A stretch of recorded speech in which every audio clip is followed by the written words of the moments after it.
truth, nothing but the truth, so help you God?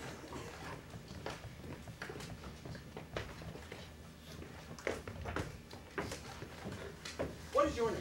Sigurd Youngquist. And what is your occupation? My last job was secretary to Erbjorn Faulkner.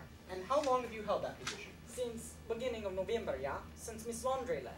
And what was your position before that? Bookkeeper for Air Faulkner. And how long had you held that position? About 5 years. Now, tell us, Mr. Youngquist, did Mr. Faulkner give you Miss Andre's position after she had been dismissed? Yes. And did Miss Andre instruct you in your new duties? Yeah, she did. But what was her behavior at the time? Did she seem angry, sorry, resentful? No. She was very calm, as always, and explained everything clear. Now, did you notice any trouble between Mr. Faulkner and Miss Andre at that time? Air lawyer, there can be no more trouble between Air Faulkner and Miss Andre as there is between you and your shadow, yeah? Now, Mr. Youngquist, had you ever witnessed a business conference between Mr. Whitfield and Mr. Faulkner? I never present at conferences, but Air Whitfield stopped by office many times. Air Whitfield did not like Air Faulkner.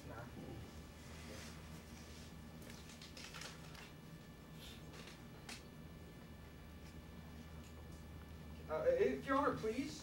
I would like to report this incident which I consider a hoax. A man has just called on the telephone and asked to speak with me immediately. When informed that this was quite impossible, he gave the following message which was just delivered to me. Do not put Karen Andre on the stand until I get there, with no I signature. want to go on the stand right away. May I ask Question why, me now, Miss Mr. Andre? Stevens. I'm afraid that's quite impossible. We have to finish the examination of Mr. Youngquist. Then hurry. Why such a hurry, Miss Andre? Whom are you expecting? You don't have to answer that, Ah, Miss but Andre. in light of such strange behavior, Silence! I think... I shall ask the defendant to please refrain from any further interruptions. This ruling should apply to the district attorney. Order! Another outbreak like that will find the defense counsel in contempt of court. Now please, Mr. Stevens, continue your examination. Before this interruption, you had stated that Mr. Whitfield didn't like Mr. Faulkner. What made you say that? I heard them talking one day. Air Faulkner, he having money troubles. Air Whitfield asked Air Faulkner what he do if his business crash, yeah? Air Faulkner shrugged and said, oh, commit suicide. Air Whitfield, he looked at him very strange and said very slow, if you do, you better make a good job of it. That is all, Mr. Youngquist.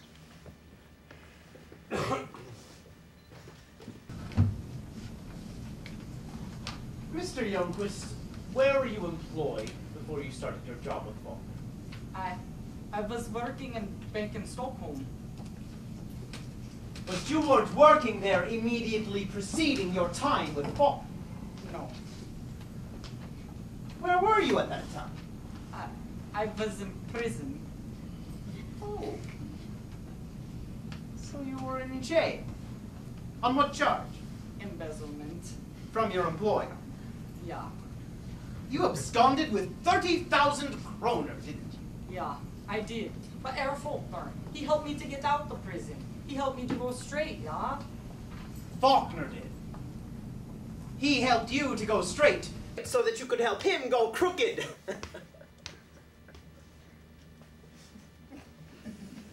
You worked for Faulkner for 5 years, haven't you? Yeah. Did you know that entire time that he was a swindler? No, I didn't know that.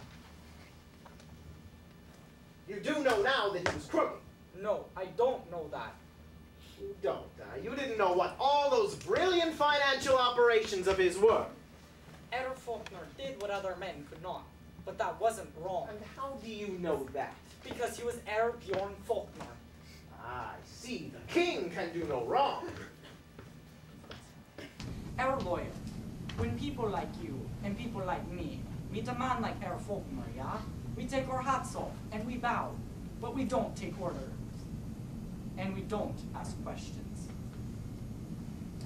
Splendid, Mr. Youngquist. Your devotion to your master is worthy of admiration. You would do anything for him, wouldn't you? Yeah?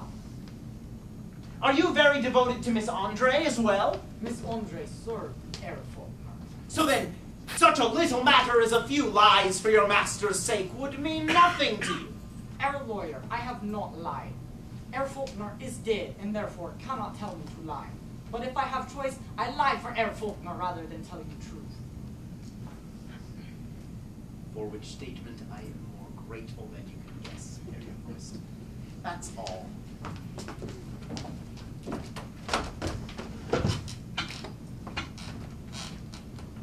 Karen Andre.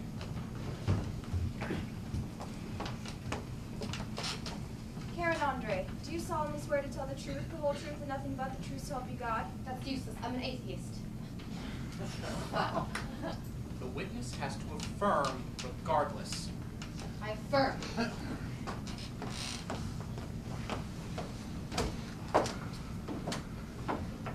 What is your name?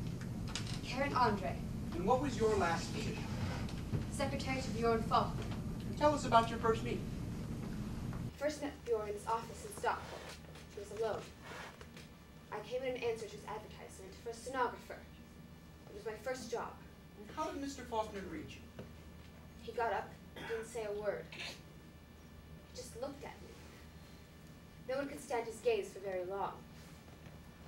I didn't know whether to kneel or slap his face.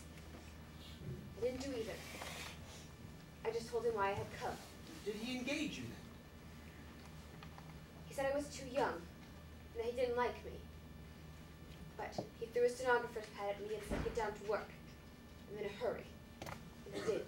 And you worked all day. All day. He dictated fast, almost faster than he could talk. He disliked everything I did. He didn't give me time to say a word. He didn't smile once. He just looked at me. It was as if he were cracking a whip over an animal he wanted to break. Now, what had happened when you had finished? When I finished, I told him I was quitting. He just looked at me. I began to gather my things. Then he tapped on the desk once. I stopped. After a moment, he said quietly, "Tomorrow, 9, here."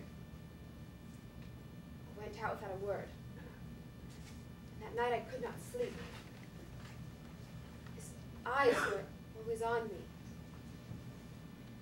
The next morning, I was in his office at 9. And you worked and planned and rose to success together. Yes.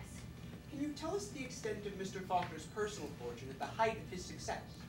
He had no personal fortune. He always said the world belonged to him who could use it. So he took what he wanted. In business, when he owed money to certain companies, it would be crossed off the books and charged to the accounts of several other companies. And thus he balanced his checkbooks. It was very simple. Now, why would a man of Faulkner's genius resort to such methods? He wanted to build a gigantic net. A net over the whole world. And he wanted to build it fast, in his lifetime. Now, when did Mr. Faulkner's business difficulties start? Over a year ago. Tell us about it. All of his companies began to need money at around the same time. So we could no longer transfer the money from one account to the other without throwing another into bankruptcy, thus revealing the weakness of our entire financial position. What did you do? A $25 million loan was needed. We tried to get it from the Whitfield Investment Corporation, but Whitfield refused. That is, until his daughter came into the picture. And how did that happen? Bjorn met her at a party, and she soon made it very obvious that she was greatly interested in him. And Bjorn kept up the acquaintance, for diplomatic reasons. Until one day, Bjorn came to me, and I'd never seen him pale before. He said, "Karen, we have one piece of collateral left, and you're holding it. I'm going to have to borrow it for a while." I said, "Certainly, what is it?" He said it was himself. I asked for Nancy Whitfield. He nodded. I didn't answer at once. It wasn't very easy. Then finally I said, "All right, Bjorn." Now, had Mr. Faulkner proposed to Miss Whitfield? No. She had proposed to him. And how do you know that? He told me. She took him for a drive. Stopped on a lonely road, and then turned to him point blank and said, "What's the use of pretending? I want you, and you know it. You don't want me, and I know that. But I have the price. He asked, what is that price? She said, a certain $25 million loan you'll need to save your business. It's a lie! A shameless lie! How can you? Quiet, please. Anyone disturbing the proceedings of this court will be asked to leave.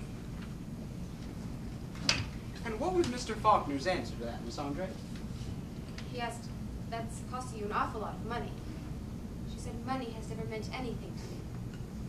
And he said, will you always remember it's a business deal? She said, you'll have your money, and I'll have you. And such was the bargain. And was Mr. Whitfield eager to accept that bargain? Bjorn said he could have a stroke when he heard about it. But Miss Whitfield insisted. She always had her way. So, in other words, Faulkner sold himself as his last security. Yes. Did you resent that marriage? No. We'd always approached business as a war. And when any war reaches a crisis, someone has to be sacrificed. The time for my sacrifice had come. But it was harder for him than for me. Well, then why did Mr. Faulkner dismiss you 2 weeks after the wedding? He was forced to do that. Whitfield would advance the loan until it was done. And what reasons did he offer? It was Miss Whitfield's ultimatum. I had to be discharged. And did Whitfield advance the loan after you had been discharged? No. Bjorn took it And how did he take it? by forging Whitfield's signatures on $25 million worth of securities. And how did you know that? I helped him do it. Did this $25 million help Mr. Faulkner? Only temporarily. He had stretched his credit to the utmost, and there was no more to be had. What was Faulkner's take on the situation? He knew it was the end. What were his plans? He wasn't afraid of the world. He had come into it as its master. He was going to leave it in how he pleased. Harry, stop! I phoned you a white drink! What is the meaning away. of this? Karen, you don't That is understand! the man! That is the man I see kisser! The sinner! Admit None of him. this man loves me. He'll do anything to save me. Do the word he says! Karen, your sacrifice is useless. What do you mean? Faulkner is dead. Dead? You're on trial for his murder. Didn't you know he was dead? No, she didn't know it. When she was arrested for Faulkner's murder, he was still alive. But he is alive! No, Karen.